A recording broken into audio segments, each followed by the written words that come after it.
It's fun, it's fast, and it's interesting. It's a coffee damper from cholla and bismat from scratch, from zero to hero.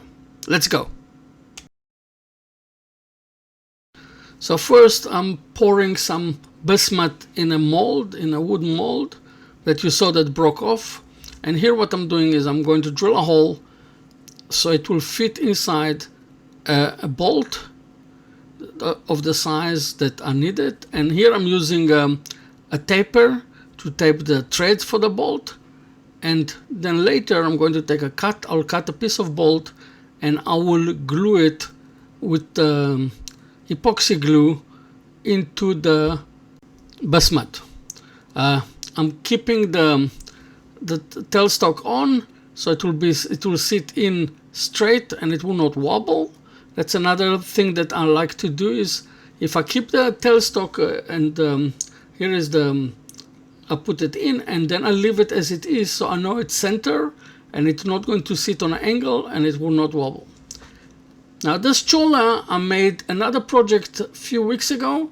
I'll put in the description at the bottom the direction to this video, and I made one or two too many, and I'm using this one for my coffee damper.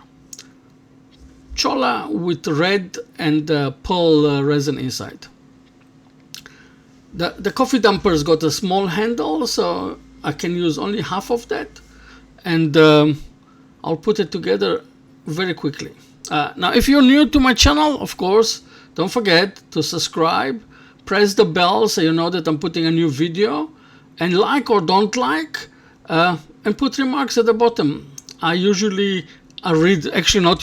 all the remarks, and some of them I'm taking into my future project. I'm taking the advice that I'm getting on those ones.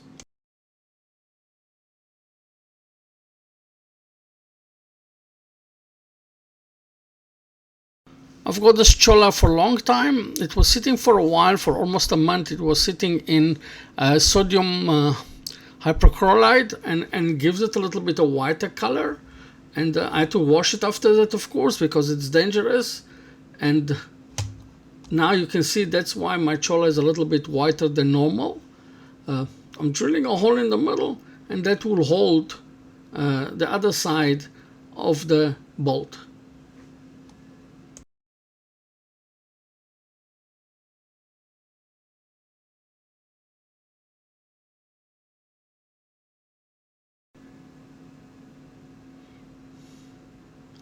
I'm using the same bolt. I'm using a longer bolt. That's why I made a longer hole as my chuck.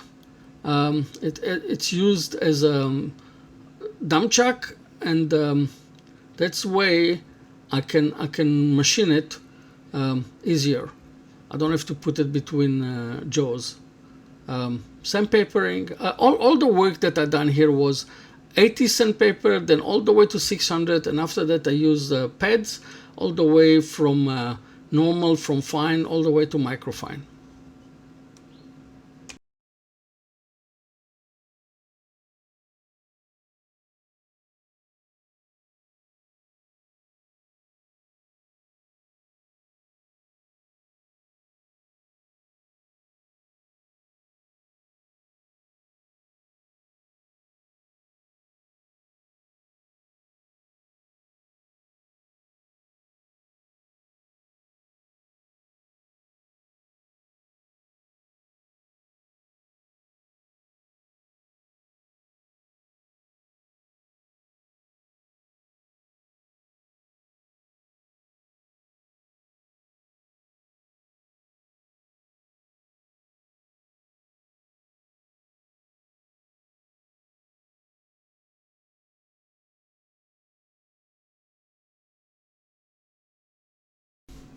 Now the techniques I'm using now, I learned from George from Woodworkers Guild of America.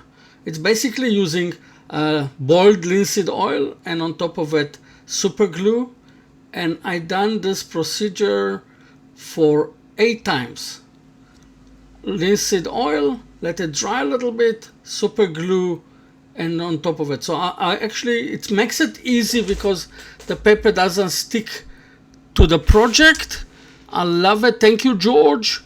And after that, what I done is I actually took the microfine pad and I tried to clean it up a little bit, and then I used Novus 321, but only the Novus 2 for the fine scratches, and I removed the fine scratches that have been left with the from the microfine pad, and you will see now how shiny it is, and it will be also durable. That's why I used it, because you're going to hold it a lot in your hand to press the coffee, so it has to be durable.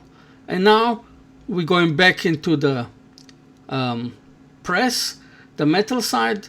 I'm using, of course, black line tools. I'm using the mini one, and I want to tell you that bismat is not the easiest metal of them all, and it looks like I'm going to stop using bismat. I prefer to use pewter, but I had a piece of bismat, so I decided to use it, so nothing will go to waste. But the black line tool chews this one like it's butter. He doesn't feel it, he doesn't make it metal, he doesn't care it's metal. He thinks it's wood. I don't tell the black line tools that it's not wood, so they don't care about it. So the tool eats it like it eats wood. Really, really impressive.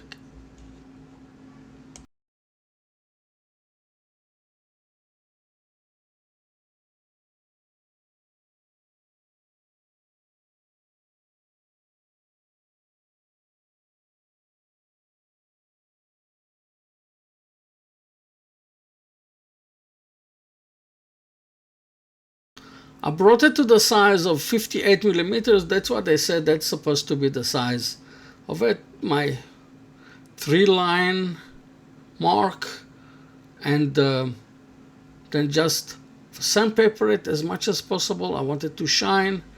Don't forget, even if you're using bismuth or any other metal, don't forget to put your safety goggle on, your face mask, your aspirator, so you're not going to get sick. Safety is, as I said, safety comes to first. And now I'm going to put some not super glue, epoxy glue, and I'm going to glue the handle, and I think I finish. So I hope you liked this project. It was short, it was sweet, it was a nice project, and I didn't buy anything from the suppliers. I made everything myself. I think you can do it. I think it's a nice thing to do. You can do it with pewter, or you can do it with maybe nickel. So if you like it, don't forget to subscribe, press the button thumbs up, and put some remarks at the bottom. And I will see you in my next video.